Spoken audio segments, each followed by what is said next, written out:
നല്ല ജീവിതം ഉണ്ടാക്കി കൊടുക്കണം മക്കൾക്ക്. ചില വാപ്പാർ അതിനെപ്പറ്റി ചിന്തിക്കുന്നില്ല. ഓൻ കുടിക്കാത്ത ആണുങ്ങളുണ്ടോ? അവസാനം 4 കാലിൽ കുട്ടീനെ വെട്ടിക്കൊന്ന് ഓൻ ഇങ്ങനെ ചോരയൊലിപ്പിച്ച് വരുമ്പോഴും വാപ്പ നിസ്സംഗതൻ അല്ല. അവനാന്റെ പെൺമക്കളെ കുടിയനും കളിക്കുന്നവനും ചീട്ടളിക്കാരനും കുരുതിക്ക് കൊടുക്കരുത്. ആ മക്കളെ കെട്ടിച്ചു വിട്ടാലേ പടച്ചോന്റെ സ്വർഗത്തിലേക്കുള്ള ഒരു വാതിൽ അല്ലാഹ് തുറന്നു.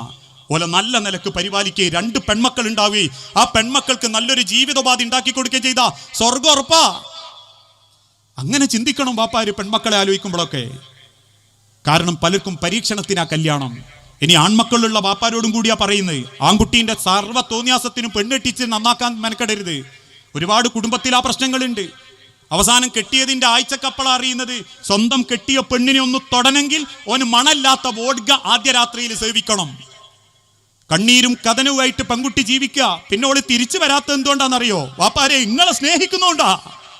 ഉമ്മാന്റെ നെഞ്ച് പടയാതിരിക്കാൻ വേണ്ടിയിട്ടാ പല ആണുങ്ങളുടെയും ചവിട്ടും തൊയ്യും കിട്ടിയിട്ട് പല പെൺമക്കളും ജീവിക്കുന്നത്. ആ മര്യാദ മക്കൾ കാണിക്കുമ്പം ആ മക്കൾക്കൊരു നല്ല ജീവിതം ഉണ്ടാക്കി കൊടുക്കേണ്ട ബാധ്യത ഓരോ വാപ്പക്കും ഉമ്മക്കും ഉണ്ട്.